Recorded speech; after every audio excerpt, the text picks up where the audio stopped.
Прывітанне, гэта падкаст зроблена ў Польшчы, і гэта новая пытанка з вуліц Варшавы. Гэтым разам мы запыталі поляк і палякаў пра іх стасунак да мігрантаў, што яны думаюць пра напады на мігрантаў у Польшчы, і ці не перашкаджае ім акцэнту мігрантаў, калі яны размаўляюць на польскай мове. Гэта відэа будзе на польскай мове, але будуць субтытры на беларускай, украінскай і рускай мовах. А каб лепш разумець поляк і палякаў, варта вучыць польскую мову. Асабіста я рэкамендую гэта рабіць у школе польскай мовы «Польскі на так». Я сам адвучыўся там хіба на 3 розных курсах, і гэты досвед мне вельмі дапамог. Станьце сваімі ў Польшчы. «Польскі на так» — гэта курсы польскай мовы ў Варшаве і онлайн, якія дапамагаюць інтэгравацца ў побыце і на працы. А промакод «Зроблена 10» дае зніжку 10%.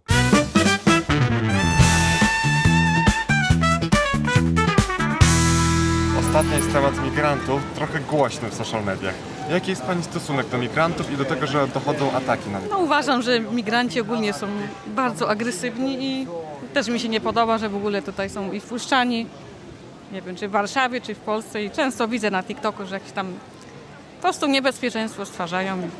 Jestem przeciwna ogólnie migrantom, bo się martwię też o siebie, o syna, no wiadomo. Po prostu robi się niebezpiecznie w całej Polsce. Nie to, co kiedyś był spokój. Znaczy, moim zdaniem nie warto atakować migrantów, bo to są tacy sami ludzie jak my wszyscy.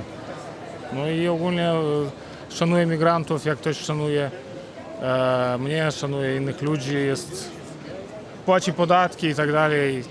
Jak najbardziej uszanowanie moje. Ostatnio w social mediach jest głośnie na temat migrantów i nawet dochodziło do ataków na migrantów. Co Pani o tym Straszne. sądzi? To jest straszne, naprawdę. Znaczy to, że zabraniamy komuś być albo w ogóle nie szanujemy drugiego człowieka tylko dlatego, że pochodzi z innego kraju, to jest po prostu potworne. Potworne. Nie mam słów. Każdy człowiek jak człowiek, nie? Ja mam wielu znajomych Ukraińców przecież i Białorusina nie mam, nie? Ale Ukraińców tam mam akurat dużo. I szczerze tych, których znam, no to nie mam żadnego problemu, no. Facet jak facet, nie? Dla mnie spoko przyjeżdża, po co ma tam z karabinem gdzieś w okopie siedzieć, nie?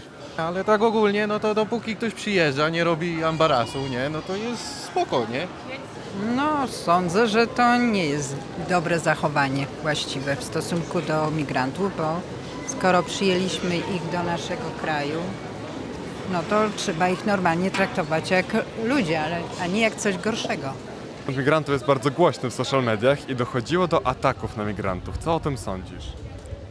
No uważam, że nie powinno się w sposób przemocowy postępować z takimi osobami. Każdy może mieć swoje poglądy, ale nie uważam, żeby to było dobre rozwiązanie. Każdy jest człowiekiem, więc nie popieram takich zachowań oczywiście. Znaczy mi to nie przeszkadza, że są w Polsce migranci. My też przecież wyjeżdżamy do różnych państw, też jesteśmy migrantami. Natomiast uważam, że to jest złe, te napady na migrantów. Nie należy atakować migrantów. A jaki ma Pan stosunek do migrantów i do Zależy do Białorusinów w których. szczególności? Do Białorusinów. Nie znam Białorusinów żadnych. Dobrze, a do Ukraińców?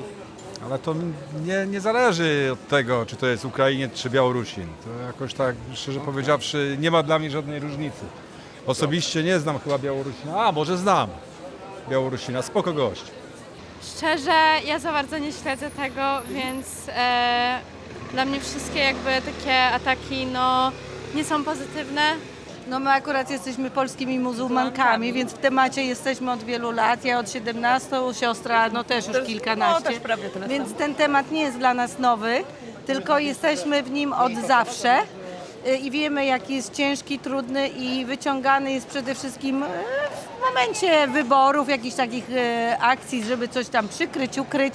No trudne to są sprawy, wykorzystywane bardzo na niekorzyść ludzi, którzy tutaj funkcjonują, żyją i na co dzień czują się dobrze. Wprowadzają podatki, sobie żyją, tylko są jakieś wykorzystywane sytuacje takie stricte jednostajne, żeby to pokazać, jacy to migranci są źli. Ja uważam, że jeżeli ktoś tutaj uczciwie odprowadza podatki, sobie mieszka, niech sobie żyje. My też Polacy jeździmy za granicę i na cały świat i też pracujemy, żyjemy, uczymy się i traktujmy innych tak, jak my byśmy chcieli być traktowani.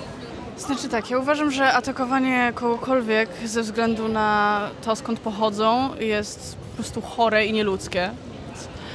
Tak. A jaki masz stosunek wobec migrantów i w szczególności z Białorusi? To znaczy tak, ja byłam imigrantką przez ostatnie 4 lata, mieszkałam za granicą poza Polską, także na własnej skórze doświadczyłam tego. A wiele osób przyjeżdżających czy z Białorusi, czy z Ukrainy do Polski są świetnymi pracownikami, wspierają polską gospodarkę. Nasze PKB jest o wiele wyższe dzięki imigrantom, więc jak najbardziej. Dlatego nasza gospodarka wygląda tak, jak wygląda, dzięki imigrantom. No ja uważam, że cała nagonka prawicowa, która prowadzi do takich zachowań jest bardzo zła i ja generalnie jestem bardzo przeciwko i jestem za tym, żeby ludzie sobie mieszkali gdzie chcą i żeby nie musieli się czuć zagrożeni. Polacy, część Polaków przynajmniej, radykalizuje się i niektórzy po prostu wariują. Mała grupa ludzi, ale wariują. Jakieś robią napisy na samochodach, biją przypadkowych ludzi, napadają dzieci, drą się do wszystkich dookoła. Trzeba to potępiać, z tym walczyć, bo narasta to coraz bardziej. Jest to po prostu chore. A czy ma pan jakiś inny stosunek do Białorusinów, jak do innych? Ten sam stosunek. Mam bardzo dużo znajomych Białorusinów, wszyscy są bardzo pro-zachodnio nastawieni. Przyjechali tutaj dlatego, że im właśnie ta kultura jest bardzo bliska, pracują, nikt nie siedzi na jakichś tam zasiłkach, tak? Wszyscy pracują, studiują. Czy ma pan jakieś inne nastawienie, inny stosunek wobec Białorusinów w porównaniu z innymi migrantami? Nie, w ogóle nie. Znaczy, dla mnie człowiek jest człowiekiem. Nie ma znaczenia, z jakiego kraju pochodzi, jaki kolor ma skóry. Nie ma to absolutnie żadnego znaczenia. A czy ma pani znajomych Białorusinów albo miała pani z nimi do czynienia? Pomagałam ludziom na granicy białoruskiej. No, bezpośrednio nie znam ludzi, natomiast robiłam dla nich różne aktywności typu gotowanie zupy na przykład. No, do Białorusinów, no to negatywny, tak, bo to przeciwko nam się dzieje. A imigranci, no to trzeba ich tolerować. To znaczy u nas jest tak powiedziane, że ci, co pracują, to mają te dodatki i tak dalej. No najgorzej jest z tymi, co nie chcą pracować. Bo wtedy mają, ja nie wiem, ale chyba zasiłków już nie ma, bo chyba w tym roku prezydent odwołał, że ci, co nie pracują, nie dostają zasiłków. To słusznie, bo wszyscy pracujemy i żeby żyć, każdy musi pracować. No chyba, że ma jakieś inne dochody, ukryte na przykład. Do migrantów? Tak. Nie mam najmniejszego problemu z tym. Czy inaczej traktujesz Białorusinów? Nie, każdego człowieka traktuję tak samo. Myślę, że każdy z nas jako istota ludzka ma takie prawo do tego, żeby żyć i żeby szukać swojego szczęścia. Okej, a czy miałeś styczności z Białorusinami gdzieś w pracy, w życiu Tak, mam prywatnym? przyjaciela Białorusina. Tak. I jest świetnym człowiekiem, pracuje tutaj już bardzo długo w Polsce i dobrze się tutaj czuje. Też mam mnóstwo przyjaciół Polaków, również mnie, więc nie mam z tym najmniejszego problemu. Nie rozumiem w ogóle tego tematu w ogóle, że to jest jakiś problem. Oczywiście zdarzają się ludzie, którzy powodują jakieś problemy, czy problemy tam z prawem i tak dalej, ale powinniśmy mieć szacunek do każdego i starać się wspólnie szukać jakiegoś porozumienia, nie? Do migrantów raczej neutralny jest, wiadomo, dostać tutaj w legalny sposób, podejmują się legalnej pracy i żyją tak jak Polacy po prostu, to nie mam z tym żadnego problemu absolutnie. Tak. A czy traktujesz Białorusinów w inny sposób, czy tak samo? Nie mam do nikogo uprzedzeń ze względu na narodowość. Myślę, że tak jak powiedziałam wcześniej, każdy jest człowiekiem, powinien być traktowany w ten sam sposób. Każdy jest sobie równy, więc nie, narodowość nie wpływa na moją opinię na czyjś temat.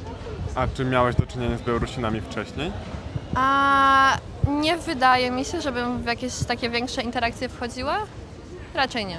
Z Ukraińcami wiadomo, ale z Białorusinami raczej nie. Do Białorusinów? Znam Białorusinów, są dobrymi pracownikami, bo akurat znam i nie mam nic przeciwko nim. Do Białorusinów jestem na studiach i mam kolegę z Białorusi. Bardzo miły chłopak, bardzo zaangażowany w te studia. Widać, że bardzo mu się podoba w Polsce, bardzo chce się rozwijać, także mam dość pozytywne, raczej nie mam żadnych negatywnych doświadczeń. Mamy na równi przyjaciółki, właśnie muzułmanki i z Białorusi, i z Ukrainy i spotykamy się razem na wspólnych zjazdach. Także dla nas nie ma różnicy. Ja akurat bardzo teraz blisko zbliżyłam się z jedną z moich sióstr z Białorusi, więc kocham życie, więc absolutnie tutaj narodowość dla mnie nie ma żadnego znaczenia. A od zawsze przyjaźni się z właśnie muzułmanką z Ukrainy, która jest tutaj, przyjechała do Polski, później wyjechała dalej, ale też mam w pracy super chłopaka z Ukrainy, który niestety zmienia niedługo pracę, więc stracę, ale mam nadzieję, że będziemy w kontakcie. Ja znam wielu Białorusinów. Moja mama ma wielu przyjaciół też Białorusinów z różnych też momentów w życiu, nie tylko teraz, kiedy wiadomo tych migrantów jest więcej. No ja nie mam nic przeciwko i generalnie nie osądzałam nigdy ludzi też ze względu na pochodzenie, więc nie mam takiego zdania, żeby tutaj osądzać pod tym kątem w ogóle. Ostatnio chcą utrudnić zdobycie obywatelstwa dla cudzoziemców. Co pani uważa na ten temat? Nie mam nic przeciwko, że tam sobie chce Białorusin przyjechać do Polski, czy Rosjanin, no ale ogólnie, żeby przyjechał sobie tutaj, nie wiem, żyć, a nie, że tam też stwarzać niebezpieczeństwo może, że tam szpiegostwo i tak dalej, wiadomo. No tak. A jeżeli chodzi o obywatelstwo, to ma to być łatwe czy trudniejsze? Może łatwiejsze dla normalnych osób, a jakiś tam co z więzienia wyszedł, czy tam, no to wiadomo, że może trudniejsze trochę powinno być, tak? I też ostatnio chodzi o to, że chcą wydłużyć ten termin, jakby utrudnić zdobycie obywatelstwa polskiego. Co pan o tym sądzi? A co ja o tym sądzę? Znaczy, moim zdaniem w sumie ja nie jestem obeznany, jak teraz wygląda jakby cały ten proces, jeśli chodzi o obywatelstwo, ale to jest po prostu, chodzi o to, że teraz cała ta narracja jest taka, że jest nagonka na Ukraińców, nagonka na tych wszystkich ludzi z Zachodu, tak? I dlatego to jest jakby popularne po prostu mówić o tym, że musimy tutaj się jednoczyć i tym ludziom utrudniać ten cały proces, tak? Ale moim zdaniem to jest po prostu takie, wpisuje się w tą obecną narrację i moim zdaniem nie warto budować jakiś tam, trzeba budować mosty, tak? Bo jednak tutaj Ukraińcy nas bronią, wszyscy nie musimy iść na wojnę właśnie dzięki nim i dlatego ja popieram właśnie taką bardziej prozachodnią narrację i wspieram Ukrainę i tyle. I jeszcze pytanie, bo ostatnio chcą wydłużyć ten termin z 8 lat do powiedzmy 13-15 dla zdobycia obywatelstwa w Polsce. Co pani o tym sądzi? Myślę, że to w ogóle jest jakaś nieuregulowana rzecz i w ogóle to jest bardzo niewłaściwe, że tyle lat człowiek musi czekać na obywatelstwo, co oznacza, że nie może w pełni funkcjonować w danym kraju, tak? Nie może pracować, nie może robić tego, co normalnie by mógł, gdyby to obywatelstwo miał. To, że to jakby trwa tyle czasu, no to tylko powoduje, że po pierwsze unieszczęśliwia się tych ludzi, a po drugie nie daje im się możliwości pracowania dla dobra tego kraju, tak? W którym jesteśmy. Więc uważam, że to jest absolutnie powinno się dążyć do skracania tego okresu, a nie do wydłużania. Myślę, że nie mam akurat zdania. 8 lat to jest w miarę długo. Także czy to 13 jest potrzebne? Może niekoniecznie, ale z drugiej strony nie jest to aż taka różnica, to 8 a 13. Jeśli faktycznie ktoś planuje się tutaj osiedlić, no to raczej nie zrobi to aż takiej kolosalnej różnicy, myślę. To znaczy, jeżeli by ten człowiek pracował, czyli pracuje, płacił u nas podatki, no to uważam, że nie, ale jeżeli to jest ktoś, kto żyje tylko na socjalu, no to tak. Czyli 8 lat dla pracującego człowieka może być, jest okej. Jest okej. Jak płaci podatki w Polsce, pracuje, jest jakby nam potrzebny, to jakby okej jest wszystko. Szczerze ciężko mi powiedzieć. Ja sama właśnie tak jak mówiłam, mieszkałam za granicą i również chciałam tam zostać na dłużej, ale z powodu tego, że nie jestem obywatelką, nie mogłam. Także dla mnie to też jest coś taki wrażliwy temat, no i bardzo, bardzo mi jest przykro z tego powodu, więc no ja bym tego osobiście nie chciała wydłużać. Jeżeli ktoś jest naprawdę dobrym człowiekiem i chce się rozwijać w danym kraju i nie robi żadnych szkód, no to dlaczego nie? Okej. I jeszcze teraz, żeby zdobyć obywatelstwo, trzeba mieszkać i pracować w Polsce średnio 8 lat. I chcą to wydłużyć, tak mówią, tam do 13 lat. Co pani o tym sądzi? Myślę, że to już jest lekka przesada, takie jest moje osobiste zdanie, ale no nie mi oceniać. Uważam, że to jest tak trochę stricte pod górkę, żeby to zrobić. Wydaje mi się, że ten czas, który tutaj był teraz, był odpowiedni. A ja ogólnie z obywatelstwem to mam problem od zawsze, bo ja mam tak trochę pod arabskie kraje, gdzie tam obywatelstwa nie ma, tylko jesteś, żyjesz, ale jednak cały czas masz tę świadomość swojego obywatelstwa. Chociaż też jak rozmawiałam z muzułmankami, które pochodzą z krajów arabskich i tu przyjeżdżały, to też mówiły, że to jest niedobre, wykluczające i tak dalej. Więc ja tutaj zdania do końca swojego nie mam wyrobionego, ale też jak przyjeżdżały uchodźcy przyjeżdżali dużo z Czeczenii kiedyś, to też dużo było takich absurdalnych sytuacji, że nie mogli pracować, bo nie mieli obywatelstwa, czy tam nawet tej karty, jednocześnie nie mogli tam pozałatwiać sobie różnych rzeczy, bo nie pracowali i to jakieś takie kółko się robiło dziwne, trudne, więc to wszystko na pewno jest i myślę, że teraz do dopracowania na korzyść osób przyjeżdżających. Różnorodność zawsze wszędzie jest w cenie. Polska była zawsze różnorodna. Kochamy Polskę, kochamy swój kraj, jesteśmy otwarci, ja jestem otwarta na obcych, że tak powiem, innych, bo otaczamy się w tym cały czas. No ja tak jak mówię od 17 lat. Nie, ja się nie boję. Od 17 lat. Także to jest chleb powszedni. Ja uważam, że 8 lat, jeśli ktoś jest związany z kulturą, pracował tutaj, powinno być wystarczające. W wielu krajach Unii Europejskiej dodatkowo są testy czy z języka, czy z kultury. Uważam, że to jest jak najbardziej w porządku, jeśli ktoś uważa się Polakiem, mówi w języku, pracuje tutaj, zakłada rodzinę. Super. Uważam, że 8 lat powinno być wystarczające, ale no ja też nie jestem osobą z rządu, więc rozumiem, za i przeciw są. Szczerze mówiąc, nie wiem dlaczego taka zmiana. Rozumiem, żeby trudniej było po prostu trochę, tak? No, to tak samo powiem. No nie uważam, żeby to był dobry pomysł, bo jeśli ktoś tutaj mieszka już powyżej 5 lat, to tak naprawdę dla mnie już mógłby mieć tutaj możliwość pobytu stałego. Myślę, że to nie jest kwestia lat, tylko wymagań. Na pewno trzeba mówić dobrze w języku polskim. Jestem przeciwny temu, żeby robić testy na jakieś historyczne rzeczy, bo wielu Polaków by nie zdało takich testów. Więc te zmiany, które proponuje prezydent Nawrocki, nie mają żadnego sensu, bo on chce wprowadzić testy jakieś historyczne, kulturowe, które dotyczą jakichś sztuki sprzed kilkuset lat, na przykład, co nie ma żadnego sensu i nie ma związku z tym, czy ktoś będzie dobrym obywatelem, czy nie. Czy przeszkadza panu, kiedy cudzoziemcy rozmawiają z wyczuwalnym akcentem albo kiedy... Wyczuwalnym nie. Ja ogólnie sam jestem cudzoziemcem, bo ja się urodziłem na Łotwie, ale już 16 lat mieszkam w Polsce.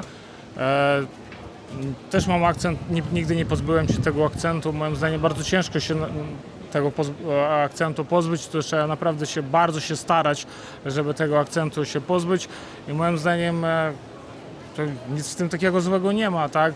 Gorzej jest wtedy, kiedy osoba przyjeżdża, przez kilka lat mieszka w Polsce i nie uczy się tego języka, tak? Przybywa cały czas tylko, nie wiem, w tym własnym jakby balonie, tak? W tym własnym jakby tej bańce, tak? No to już jest słabe, bo ogólnie też powiem, że ja jestem z Łotwy i u nas też jest ten problem rosyjskojęzyczny, że często ludzie, co, nie wiem, w latach 90. przyjechali albo jeszcze przyjechali za czasów Związku Radzieckiego, jakby przez 30 lat nie nauczyli się tego lokalnego języka łotewskiego. To jest duży problem, bo oni się nie integrują, tak?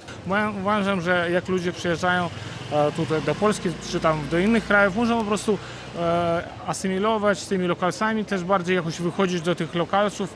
Ja na przykład mam żonę Polkę i tyle. No i tak to powinno wyglądać. No i tyle. Czy przeszkadza pani, kiedy Białorusini albo inni migranci rozmawiają po polsku z błędami albo z wyczuwalnym akcentem? Nie, w ogóle nie. To jest jakby prawo człowieka, który się uczy, tak? Jak my jedziemy do innego kraju, to też kaleczymy inny język, jak się, nie wiem, uczymy go dopiero albo w ogóle go nie umiemy, tak? Więc jakby to jest zupełnie naturalna rzecz, w ogóle w żaden sposób nie świadczy o człowieku. A czy przeszkadza panu, kiedy migranci rozmawiają z wyczuwalnym akcentem albo kiedy popełniają błędy w polskim? No czemu? Ja byłem na przykład w Niemczech, nie? No to jak sobie w Niemczech byłem i sobie gadałem tam po swojemu ze znajomym czy coś, nikt się nie pultał, nie? Ale to taki przykład... Ja migrantem nie byłem chyba tam w takim razie, nie? Bo byłem co nie? Ale tak, no to mi się wydaje, że nie przeszkadza mi to. Czemu miałoby mi przeszkadzać? Nie? Każdy sobie gada, Chińczycy chodzą tam, rozmawiają sobie po swojemu i co? No żaden problem chyba, nie? Czy przeszkadza pani, kiedy obcokrajowcy rozmawiają z wyczuwalnym akcentem albo kiedy popełniają za błędy? głośno, to tak. To nie, znaczy z akcentem mogą sobie rozmawiać, ale aby nie głośno. bo już nieraz się Znaczy, spotkałam. głośno w swoim języku, tak? Tak, głośno, tak jakby byli sami w tramwaju, w autobusie.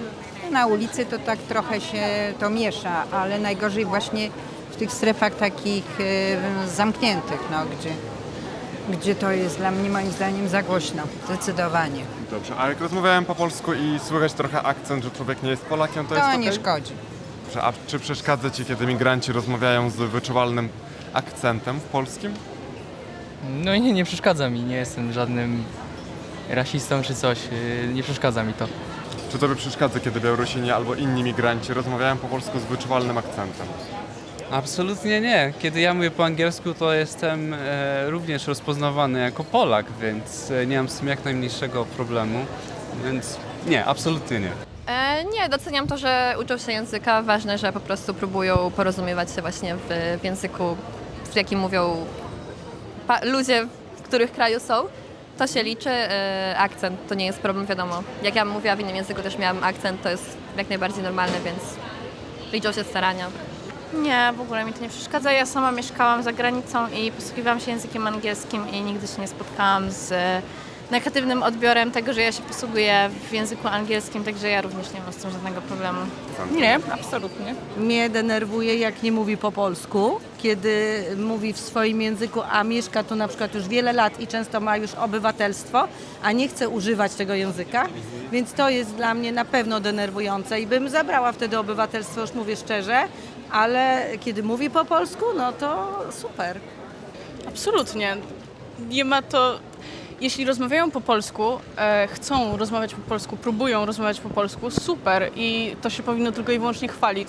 Akcent jest czymś, co nie jest zależne od nich i sama próba jest czymś fenomenalnym. Nie, absolutnie. W sensie ja podziwiam jakby jeśli się starają mówić po polsku, bo wiadomo, że to jest inny język i to jest trudne.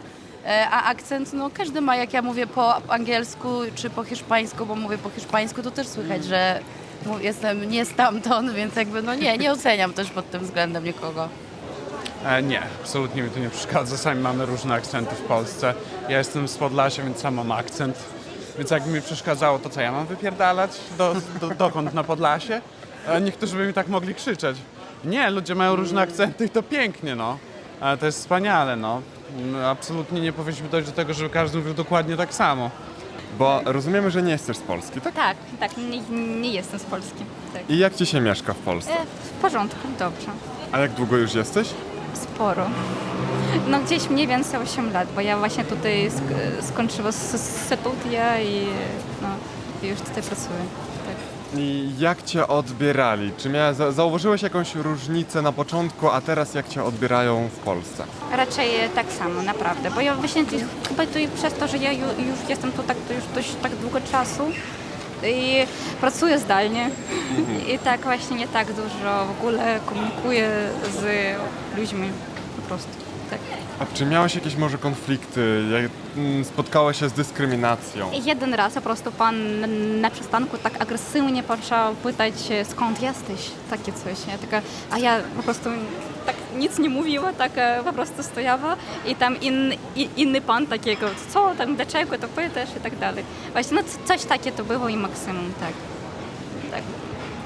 Падрыхтуйся і здай экзамен TELK у школе польскі на так. Сертыфікат TELK можна выкарыстаць пры падачы дакументаў на карту рэзідэнта ЕС, а таксама пры паступленні в універсітэт і на працы. Код зроблены 10 да зніжку 10% на інтэнсіў да экзамена.